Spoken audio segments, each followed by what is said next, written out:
On September 21st, 2021, Waukesha, Wisconsin, an annual Christmas parade would commence as friends and family members of the community would gather and celebrate the holidays. In preparation, police would block multiple roads with barriers, tape, and police vehicles, preventing traffic from entering or exiting Main Street.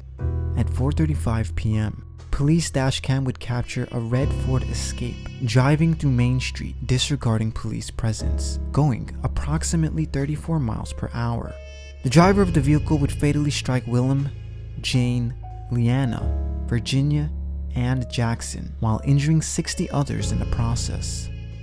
Police would use the help of the community along with video footage in order to vaguely identify the driver. The vehicle was later discovered abandoned in a driveway of a nearby residence.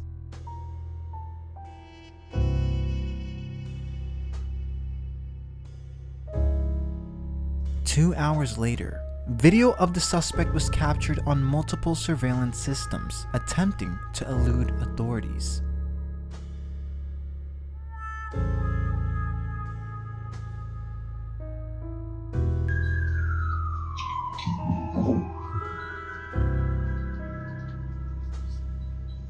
Excuse me.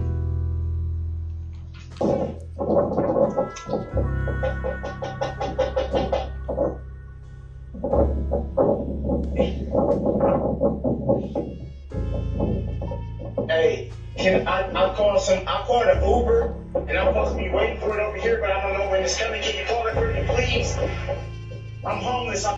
This footage would soon be submitted into evidence and used during trial, as the owner of the home would be called forth to give an eyewitness testimony. So he was on my porch for, I don't know exactly, a minute maybe, and he was telling me the interaction, or he was telling me that he needed to use my phone to let his Uber know where to pick him up, and that he was homeless and cold, and he said he didn't have any weapons or anything on him, and he lifted his shirt real quick. I was like, no, it's okay, you can use my phone. And I let him come inside and warm up.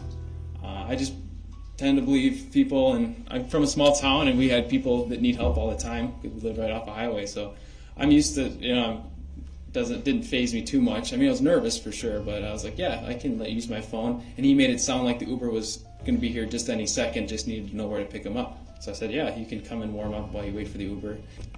What else did you give him? I gave him a sandwich because he said he was homeless. And I said, oh, I can get you some slippers to put on your feet to warm your feet up. I never did end up giving him slippers. But yeah, so I gave him a jacket to wear while he was at my house. I gave him a spot to sit and wait for the Uber and a sandwich. There were many times he was thanking me, and so he was grateful. And he even said, thank you so much for showing me love, man. And he was calling me bro. And so it wasn't, I guess that didn't make me feel like I was in any danger at the moment. Did he leave your home at some point? Yeah, he left when I asked him to. So he was in my house for 8 or 9 minutes, and then I was standing on the front door looking outside because I was getting a little nervous because I thought the Uber would be there in a minute or two, not 10. And so after 8 or 9 minutes, I'm looking around outside and I see a police car drive by.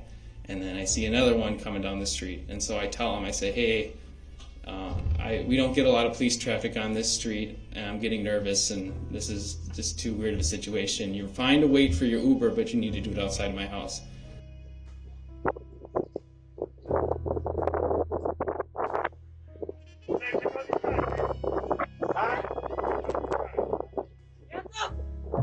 Put your hands up! Hands up! Hands up!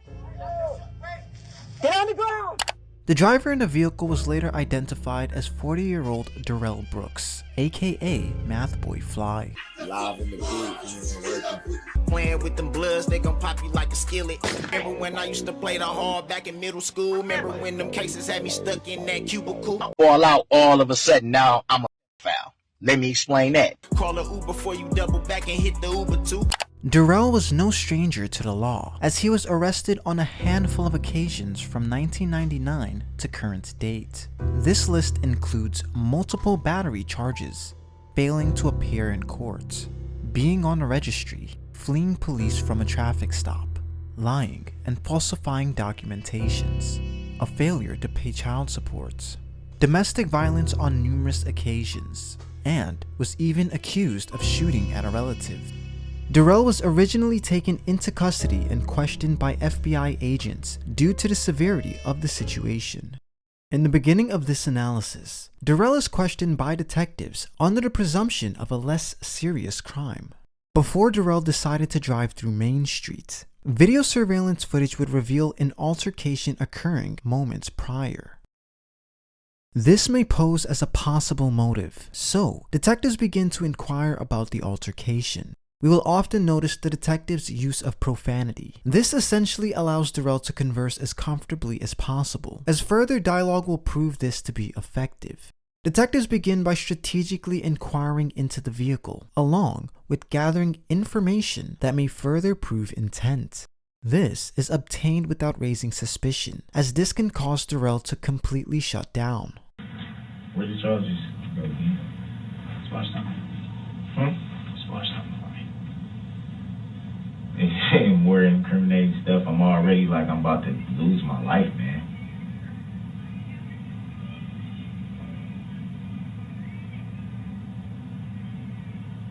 Can I ask a quick question? Hold on, watch it. I know. Why do you want me to watch it? Because I'll show you. I just want you to watch it. Watch it. Why though? Watch it for me. Why though? Because I want you to see what's in the video. Did you watch it? No. Will you? I just want to know why you want me to watch it. Because I want you to see what's on the video. Why don't you want to watch it?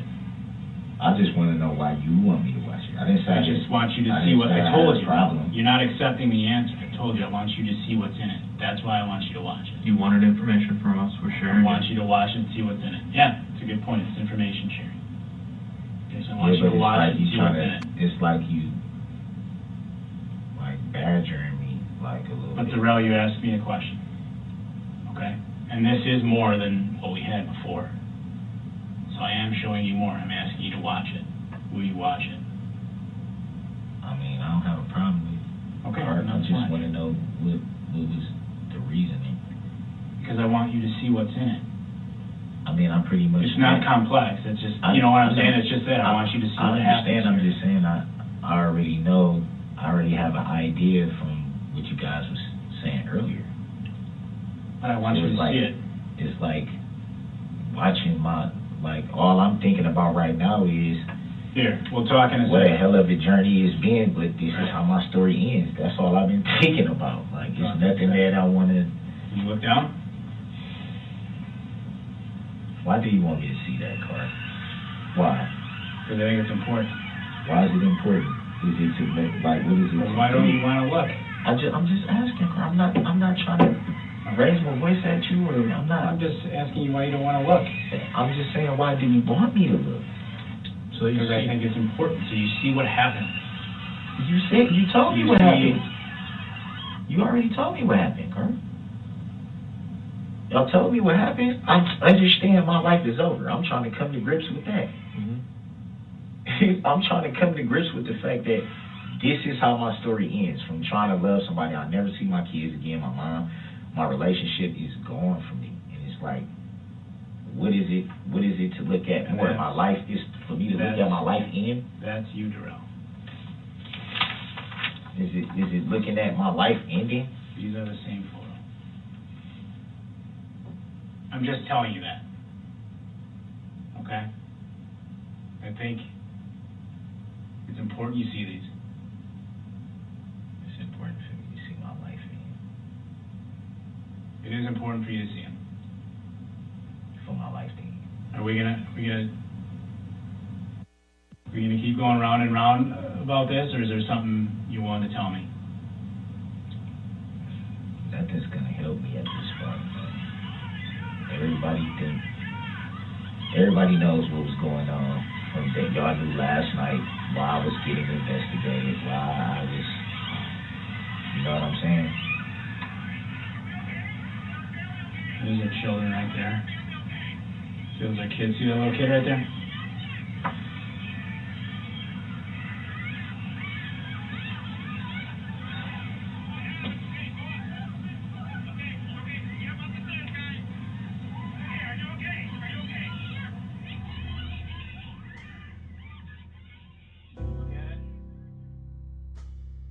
What makes the case of Darrell Brooks that much more publicized was the conscious decision to waiver his rights to an attorney, as numerous psychiatric evaluations were conducted, deeming Darrell competent to do so. The motion to withdraw, I do want to start out with you, Mr. Brooks, and ask you, is it your desire to represent yourself in this case?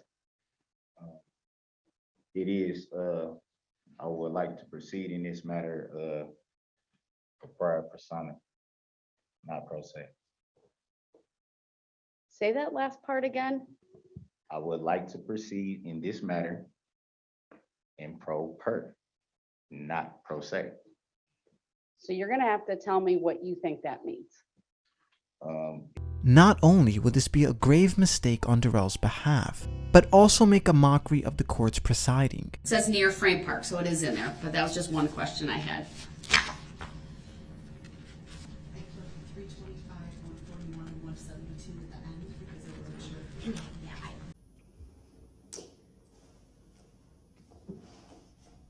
All right, we are back on the record. Are you asking me to be quiet or are you telling me to be quiet? Go ahead, Attorney Opper. Thank you, Your Honor. I'm gonna take that And as just asked. to indicate, Your Honor, this court has been abundantly patient with Mr. Brooks. He challenges the court's authority repeatedly. This court absolutely has the ability to tell him, sit down and be quiet. And you haven't done that. And I know why you haven't done that, Your Honor, and we appreciate that. All right, Mr. Brooks, do you have any position on that? I am unmuting you. I would note he takes the headphones on and off throughout. He doesn't have them on. He's looking at a book. I wish you would stop saying, look, I'm looking at the Bible. Thank you. It's not just a book, it's the book. Can't disagree with you there, sir. Yeah. How many people actually live by it though? Anyway. Sir, I'm contemplating putting an hour time limit on closing arguments. I ain't doing no closing argument tomorrow. The closing arguments will most likely be tomorrow. I'm not doing it tomorrow. Then you'll forfeit your right to give one, sir, because as we have... You can't force me not. What type of court is this where you can say you're gonna force somebody not to be able to give a closing argument? How's that lawful Sir, law? if you choose not to give one... How's that lawful law? Darrell was charged with 6 counts of first-degree homicide, along with 61 counts of recklessly endangering the lives of others with the use of a dangerous weapon. Darrell was sentenced to serve 6 consecutive life sentences, as he is currently being held in the Dodge County Correctional Facility. Rest in peace to the victims.